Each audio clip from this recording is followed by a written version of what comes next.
What if the very thing you were told you could not do turned out to be the thing you were born for? Stay with us today, because the story you are about to hear belongs to a little boy who arrives in America with nothing, breaks every rule about how music is supposed to work, and ends up writing the songs this country still sings to itself more than 100 years later. And before this video is done, we have something waiting for you that could change the way you think about your own story forever. It is May 11th, 1888, and a baby boy is born in a tiny Jewish village in Russia.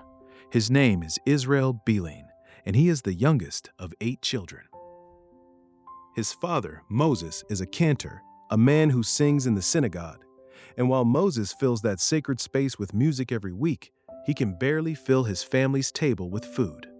Life is hard, and it is about to get harder. When Israel was just 5 years old, the persecution of Jewish families in Russia became too dangerous to survive. Moses makes a decision. He gathers his wife and all 8 children and puts them on a ship headed for America. On September 14, 1893, the Beilin family arrived at Ellis Island in New York City. Little Israel does not speak English. He has never seen a city like this. And the only thing he carries from the old world into the new one is the sound of his father's voice. The family settles on the Lower East Side, and life in America is loud and crowded and full of possibility, but it is also desperately poor. Then the unthinkable happens. Moses Beilin dies. Israel is 13 years old. With no father and no money, Israel does the only thing he can think to do. He leaves home. He sings on street corners for coins tossed by passing strangers. He sings in saloons, in cafes, in any room where someone will listen long enough to toss a few pennies his way. And somewhere in all of that surviving, he discovers something. Music is not just his father's gift, it is his. By the time he is a teenager, Israel lands a job as a singing waiter in a Chinatown cafe. He teaches himself to pick out melodies on the piano, sitting in the corner. But here is where the story gets truly remarkable. He can only play in one key, F sharp, the black keys. That is all he ever masters. He never learns to read a single line of sheet music. He never learns to write music down. When a melody comes to him in the night, and they come often, he has to hum it to someone nearby and wait while they transcribe every note for him. Every song, every time, by hand. And yet somehow, out of that one key and that one restless, unstoppable mind, the music begins to pour out of him. In 1907, Israel published his very first song. A printer misspells his name on the sheet music. It reads simply, I, Berlin. He looks at it. He keeps it, and Israel Beilin becomes Irving Berlin. By 1911, Irving Berlin wrote a song called Alexander's Ragtime Band. It sweeps across the country like a fever. People in dance halls from New York to San Francisco cannot get enough of it. Irving Berlin is 22 years old, and he is already famous. Over the next 5 decades, he wrote more than 1,000 songs. Think about that number for a moment. 1,000 songs. From a man who could only play the black keys. He writes Cheek to Cheek, Puttin' on the Ritz, Easter Parade, and Blue Skies.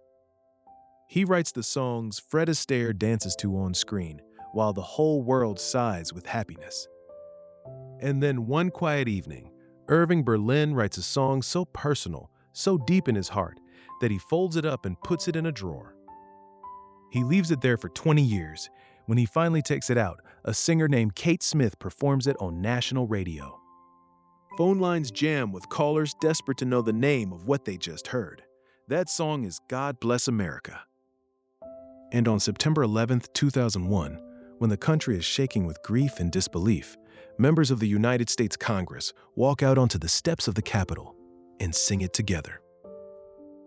A song written by a Jewish immigrant boy who arrived in this country, not speaking a word of English. Irving Berlin lives to be 101 years old. He outlives musical eras, fashions, and nearly everyone he loves. And the great composer Jerome Kern, who knew genius when he saw it, once said this about him. Irving Berlin has no place in American music. He is American music. Here's what stays with you about Irving Berlin. He did not arrive in America with his talent already polished and ready to be admired. He arrived scared, poor, grieving, and speaking a language no one around him understood. But inside that little boy was something that could not be silenced. He found a way to let it out. And because he did, the world is richer for it. Now let me ask you something, and I mean this sincerely. What is sitting inside you right now that the people you love most will never know about unless you carry it on? Think about the moments that made you who you are, the stories that only you can tell. The funny ones, the heartbreaking ones, the ones where you surprised yourself. Those stories are not small things, they are treasures. And one day, the people who love you will wish more than anything that they could sit down and read them. If you have ever thought about writing your family's legacy stories but did not quite know where to start, I want to help. Right below this video, completely free, is our Family Story Writing Guide. It is our gift to you, no strings attached, because your story deserves to be written down just as much as Irving Berlin's does. Do not let it stay in the drawer. And if today's story moved you even a little, please hit subscribe and come join the History Sparks community. Every single day, we bring you a story just like this one that reminds you history is not something that only happened to famous people. It happened to all of us. Every single one of us has a story worth telling.